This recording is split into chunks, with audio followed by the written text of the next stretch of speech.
혹시 우주어라고 들어보셨나요? 샬라샬라, 샬라샬라. 이 세상에는 아주 많은 언어가 존재합니다.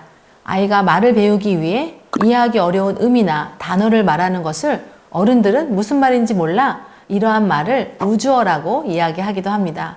우주어도 언어 중에 하나일까요? 네, 저는 아이 입장에서 하나라고 생각합니다.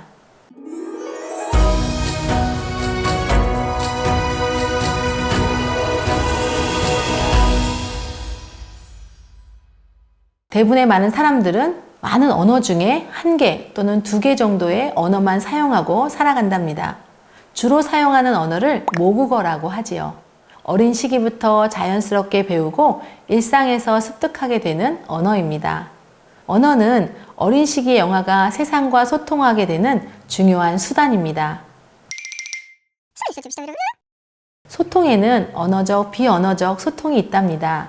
영아 시기는 비언어적 소통을 통해 자신의 생각을 표현하기 시작하면서 점점 성장하면서 언어적 표현으로 변화되어 갑니다. 영아는 비언어적 표현으로부터 세상과 소통하는 것을 배우게 되는 것이지요. 태어날 때 울음으로 시작한 세상과의 소통은 울음소리가 점점 분화되면서 쿠잉, 옹알이, 한단어, 문장 등으로 발달해 갑니다. 소리를 변별하고 양육자의 언어를 모방하며 발성기관의 성장과 함께 영아는 놀랍게도 언어를 습득해 갑니다. 특히 영아기에 놀라운 언어 습득에 영향을 미치는 것은 비언어적인 몸짓과도 관련이 있습니다. 첫 단어가 나타나기 전부터 어휘 폭발이 있기 전까지 비언어적인 의사소통은 영아의 어휘력 증가와 밀접한 관련이 있다는 것이지요.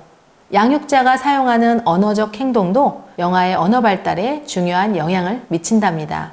인간에게 있어 언어는 고등 생명체의 상징으로 인간의 가치를 보여주는 것 중에 하나입니다. 물론 동물들도 특유의 행동으로 같은 종끼리 의사를 전달합니다. 예를 들어요. 벌의 경우에는 꿀이 있는 장소를 집단의 무리에게 알려주기 위해 춤을 추는 것으로 알려져 있는데요. 숫자 8을 옆으로 누인 모양으로 공중에서 추는 벌의 이 춤 동작에는 먹이의 방향, 거리, 먹이의 상태에 관한 정보가 들어있다고 합니다. 영아의 작은 손짓, 또 소리, 이 모든 것에도 영아가 말하고자 하는 욕구, 그리고 정보가 포함되어 있으므로 민감하게 살펴보고 그에 따라 반응해 주세요. 처음에는 울음으로 자신의 요구를 표현하다가 쿠잉과 옹알이 같은 소리를 만들어내고 한 단어와 문장을 표현해내는 과정은 신비롭기만 합니다. 주변의 소리와 사람의 목소리를 듣고 변별하고 의미를 이해하게 되며 이를 모방하여 발음하고 말을 이해하게 되는 이 과정은 정말 놀라운 과정일 수밖에 없습니다. 영아의 언어 발달 단계는 전 언어기, 한 단어 시기, 2단어 시기, 언어 폭발기로 발달됩니다. 태어나면서 울음으로 발성을 으앙 하고 먼저 시작하지요. 울음은 영아가 자신의 요구를 표현하는 데 있어 가장 중요한 의사소통의 시작입니다. 초기의 울음은 분화되지 않아 이해하기 힘들지만 점점 영아는 상황에 따라 다른 울음소리를 낸답니다.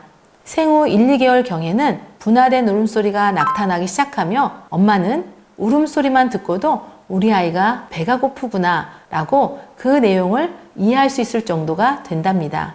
울음의 강도, 고조 등의 분화를 통해 자신의 의사를 전달하게 되는 것이지요. 양육자는 이러한 울음소리를 자세히 듣고 무엇을 요구하는지 이해하고 반영하기 위해 노력해야 한답니다. 1세경이 되면 영아는 처음으로 유의미한 단어를 말할 수 있으며 단일 음절의 단일어를 반복하는 특성을 보이게 됩니다. 이 시기의 단어는 단순히 하나의 단어가 아니라 문장의 의미를 가지고 있으며 문장의 기능을 수행하고 얼굴 표정이나 몸짓 등의 행동을 수반하게 됩니다. 2세경이 되면 단일한 단어의 사용이 2 이상의 단어들로 결합되어 어휘수가 폭발적으로 증가하고 250개에서 300개 정도의 단어를 이해할 수 있게 된답니다. 생후 1, 2개월이 지나면 영아는 울음 이외에 또 다른 발성을 시작하게 되는데요. 울음소리 외에 우 또는 이 같은 모음 소리를 주로 내며 호흡과 관련된 히 등의 소리처럼 다양한 발성을 시작합니다. 이러한 소리를 쿠잉이라고 하지요.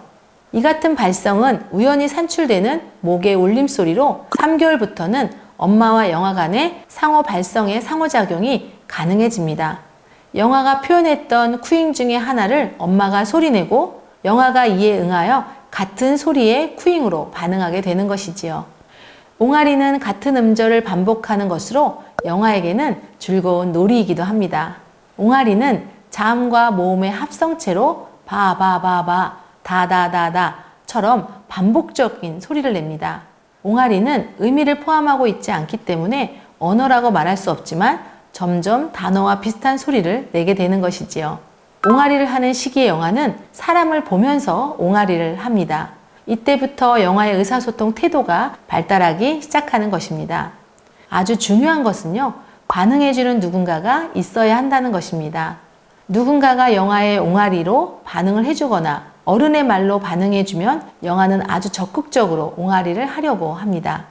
그리고 반응해주는 사람의 얼굴을 쳐다보는 것이 바로 대화의 시작인 것이지요. 영아의 옹알이에 반응해주는 것은 영아가 자신의 옹알이를 더욱더 적극적으로 할 수 있도록 돕는 것이며, 이때 자신의 소리를 들음으로써 소리 변별력이 생겨납니다. 더불어 말을 주고받는 등의 의사소통의 기본적인 태도를 형성하는 중요한 계기가 되기도 하겠지요. 평균적으로 1세경이 되면 영아는 의미 있는 언어적 소리를 내기 시작합니다. 옹알이가 확장되어 하나의 자음과 모음이 결합한 소리를 내게 되는데요. 엄마, 아빠가 첫 발화의 시작입니다. 이러한 시기를 일어문 시기다 라고 합니다. 일어문 시기의 영아는 주로 한 단어를 말함으로써 자신의 모든 의사를 전달합니다. 예를 들어 물이라고 말할 때 물이라고 하는 의미에는 물 좀 주세요, 물이 여기 있어요, 저 물 가지고 놀래요 등의 다양한 의미가 포함될 수 있습니다. 단어가 하나의 문장이나 또 다른 의미를 표현하는 것입니다. 이와 같은 단어는 하나이지만 완전한 문장 역할을 함으로써 한 단어는 복잡한 문장을 학습하기 위한 전조 단계다라고 할 수 있습니다. 일어문 시기에는 50개 정도의 어휘를 활용합니다. 어휘가 증가하면서 두세 단어를 합쳐서 문장을 구사하기 시작하는데요. 엄마, 우유, 빠방, 간다 등의 같은 문장을 구성합니다. 핵심적인 단어만 나열했다고 하여 전보식 문장이라고 합니다. 2세 정도가 되면 영아는 3개에서 4개 정도의 단어들로 구성된 긴 문장을 사용하게 됩니다. 나름대로의 문법적 규칙을 적용하고자 하지만 이 과정에서 오류가 생기거든요. 이러한 오류를 과잉 일반화, 과잉 규칙화라는 현상으로 이야기합니다.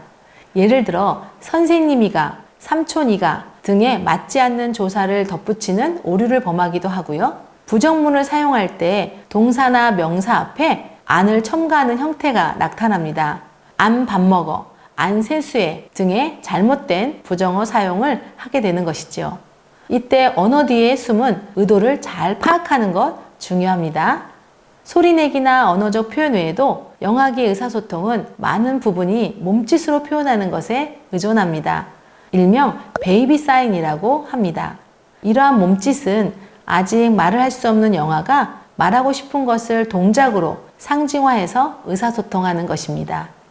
주로 성인의 관심을 끌기 위해 다가가기, 물건 주기, 보여주기, 지적하기 등이 있으며, 이러한 몸짓은 의미가 상황이나 맥락에 덜 의존적인 것입니다. 습관적인 행동으로 단순히 어떤 지시물을 지적하는 것 외에 지시물이나 지시물의 형태 간의 관계를 표현하는 표상적 몸짓은 인지적 발달과도 매우 관련성이 있습니다.